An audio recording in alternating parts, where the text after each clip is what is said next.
You do not want to be the first one to say it, and so it goes unsaid. A truth that hangs over your gathering like a cloud, just out of reach of the candlelight. The future is dark, and so far away from this brightly lit gathering of friends and the family you have found. There are many intimacies you engage in. The preparation of food, the playing of games on the kitchen table, the conversations that reiterate the years one more time, but this is the only one that you all engage in together, trying to forget that there is a tomorrow, and that the morning will be filled with goodbyes and see you soons. It goes unspoken that it will be a long time before you see these faces again. It goes unspoken that maybe you never will. It goes unspoken that ahead of you is an uncertain future, and a falling apart of memories, and a forest that welcomes you back with a hello from the Hallowoods.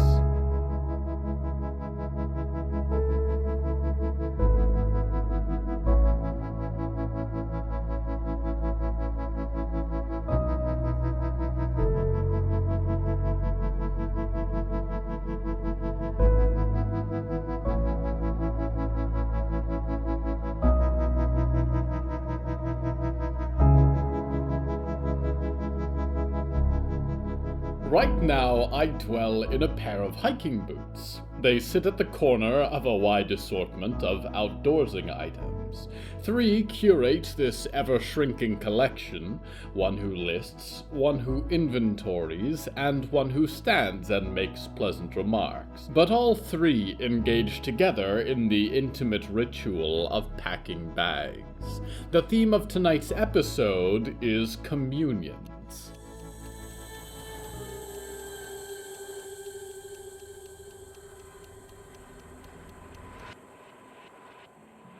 "Is that a pulk?" said Jonah. They had taken over the common hall, and he mostly stayed in his corner, tried not to take up space while Hector meticulously laid out items in an organized grid on the floor.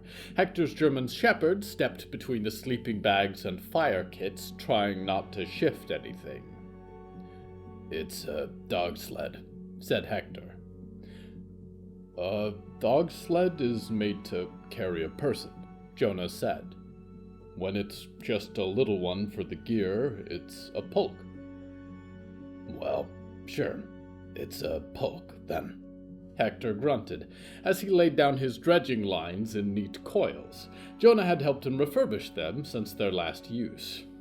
"Have used one once or twice while hauling merchandise during the winter. I figure it'll help with all the ski equipment we're aiming to carry." "It will be on us to carry for the first leg, though," said Cindy, organizing her bags on the far side of the floor. If the disappearances of Diggory and Percy troubled her, it did not show in her face, as hardened and serene as a glacier. In some ways she reminded Jonah of Hector when they'd first met, a survivor. "Until the snow sets in, or we reach the Arctic, so we need to eliminate all the weight we can." She glanced at Jonah as she said it, but before he could investigate whether the comment might be barbed, Hector spoke up. "Let's keep in mind," Hector said, "that 2 of our people are dead, and they can lift a lot. So there's you, me, Jonah, and the kids." "And Jackie," Jonah added, and leaned down to scratch the dog's chin as she drew near. She closed her eyes and leaned into his hand. "You'll need food too, won't you, girl?" "I'm not bringing her," Hector said, and adjusted the strap of a carry bag. Jonah looked up in surprise. "Oh, why's that?" Jonah said. "You go everywhere together. She and Heidi are like family to you." "They're just dogs, Jones," Hector said, and looked down at the dogs both. "Great dogs, yeah. But if I freeze to death out there, Heidi can walk home. Jackie can't. And I figure someone has to keep an eye on your ma while you're gone." "I guess that makes sense," Jonah said, and only detects a semblance of a lie because it matters so much more to Hector, who has journeyed with these animals for years and others before them. Maybe this should have been from Hector's perspective. Yes.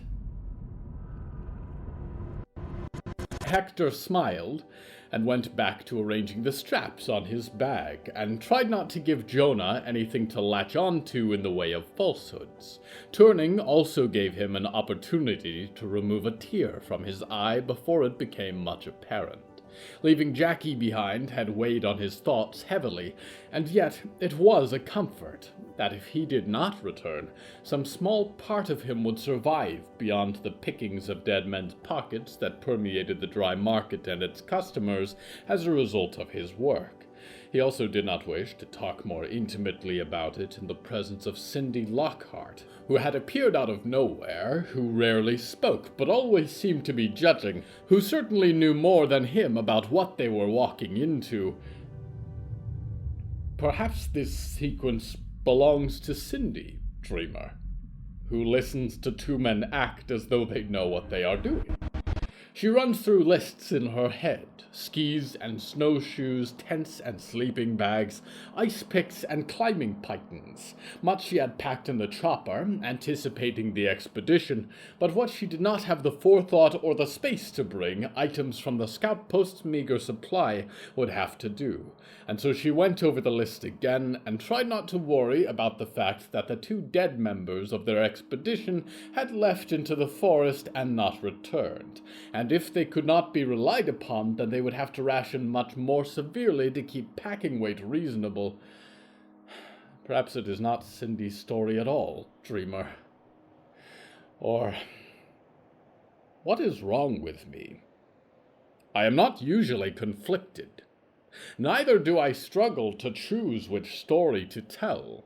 They are selections, chosen scrupulously to lead you from where we began towards a final ending point, obscure to me, veiled entirely to you. The most convenient resting places between today and destiny. But something else weighs on me, dreamer. Things are different today. This narrative is not what it was the last time we spoke. Is this what it feels like to have done something? I have made an irreversible decision, and now I am frightened. Whether by the consequences of that decision, or simply because I cannot now go back, I cannot tell. Would that I knew the future, could tell with each decision that I make whether it is in the right direction, the best possible route to the end I seek. There are ways, of course, but I am not sure that La Dernière Page Noire covers this sort of thing. I am not well equipped to try and fall out of the continuum of time, more than I already am by being omnipresent. I could seek out the blood cards of Zizix's, but I would need a physical form for that, and they belong now to a new owner anyway. I suppose I must simply confront the future as you do. You make it look easy, dreamer. Walking into the unknown expanse of possibility one day at a time. It is not unlike the journey that these people we follow are about to undertake, and the hour grows late and the dawn of the expedition nears, and they are gathering now. Hector Mendoza and Jonah Duckworth and Cindy Lockhart put together their bags, assemble the gear you require to travel north into forest and who knows what beyond that. Riot Maidstone and Olivier Song treasure their last moments together, scan the forest nearby for their friends, but the Museum of Broken Promises leaves no trace of its path as it travels, no trail to follow. Diggory Graves and Percy Reed wander the rooms of the museum as it travels home, and it is on track to arrive well before the expedition sets way. In fact, they may be home for that final dinner, a chance for the scout post and all who dwell there to say goodbye, and pray that everyone at the table will be there again when the spring arrives. Behind them, tromping through every room, is Mort. Just Mort. And he is the source, I think, of my present anxieties. It is not that strange to have reached down and changed something with intention. Sirensire has entire offices dedicated to each world with life, that industry may thrive upon them, and their populations bloom so as to brighter feed his fires. Toshatol and Logmalog convert living creatures into followers for their own ends, and Effelzef and Noptil answer to those who call their name. Zizigziz plays with living beings like toys, prods them into different shapes for her experiments, and releases them when they are no longer of use. Surely it is not any great offense that I have woken up a single person. And yet, as Polly calls down the hallways with increasing panic, and Yuretsi realizes she can no longer smell the vaguely seawater smell that Mort has, I feel regret. It is not as though I have condemned Mort to something terrible, or that any real harm might come to him. I certainly hope it shall not, but it may. I cannot lie completely.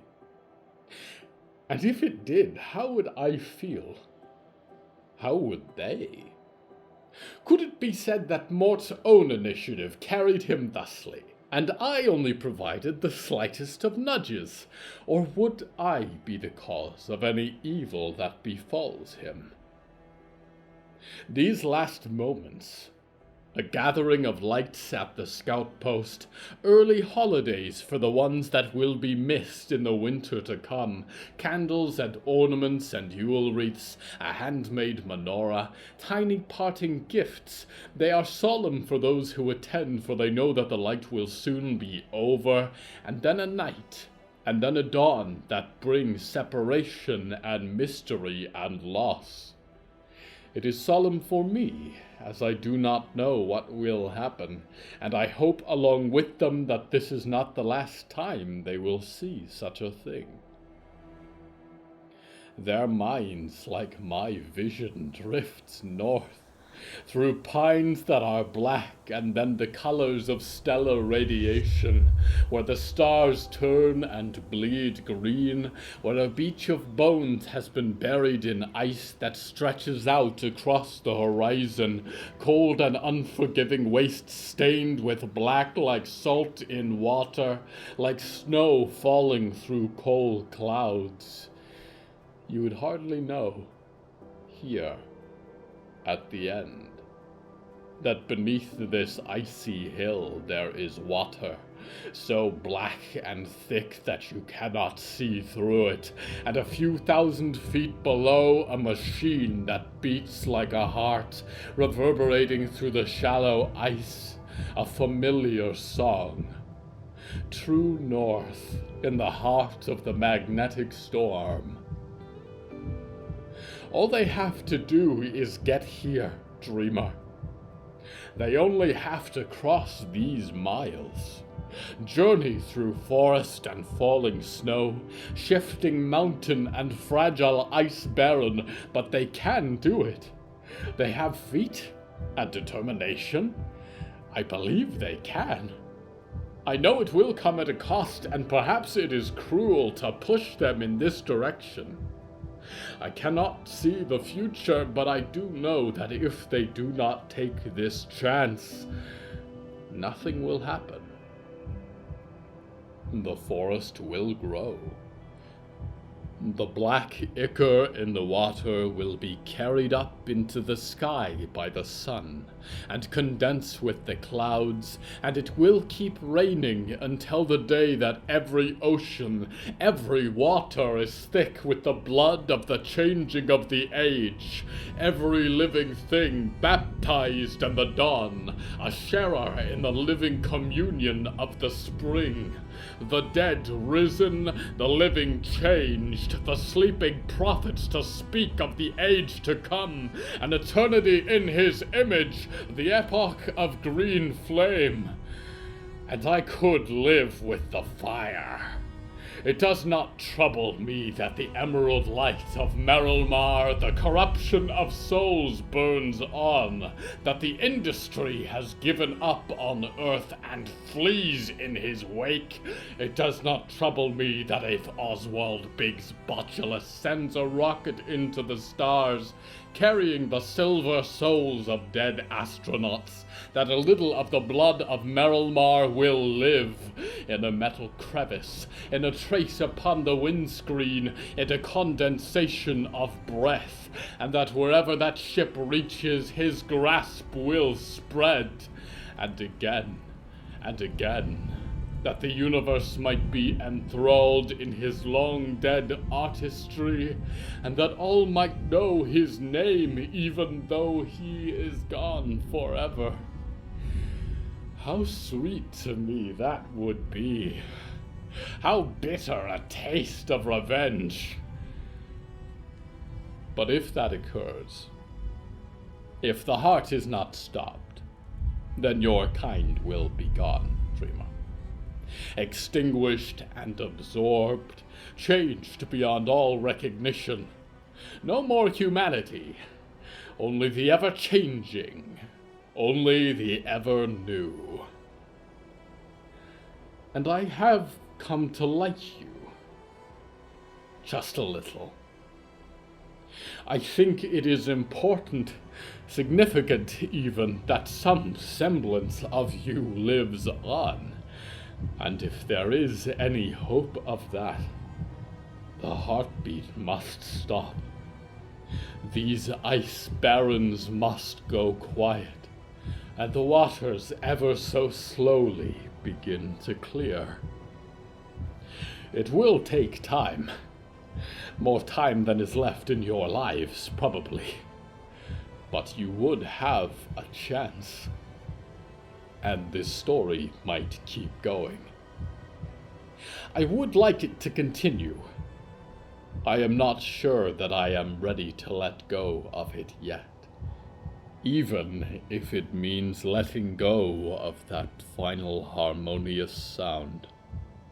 And the last thing that Merrilmar, glory of all glories, turning of the wheel, spirit of the spring, left behind. This journey is not going to be easy for me, dreamer. But I think it is necessary.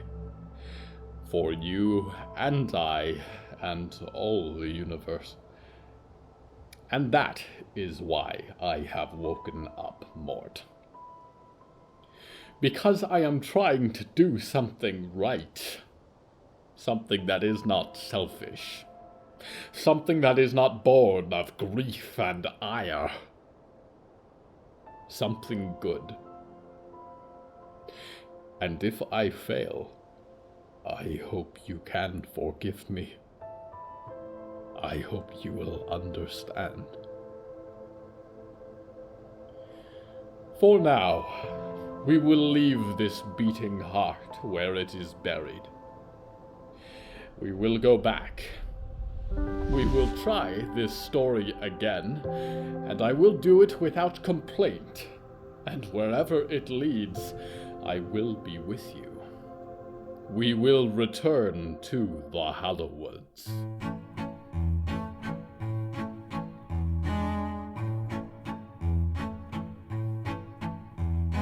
Hello from the Hallowoods is written and produced by William A. Wellman.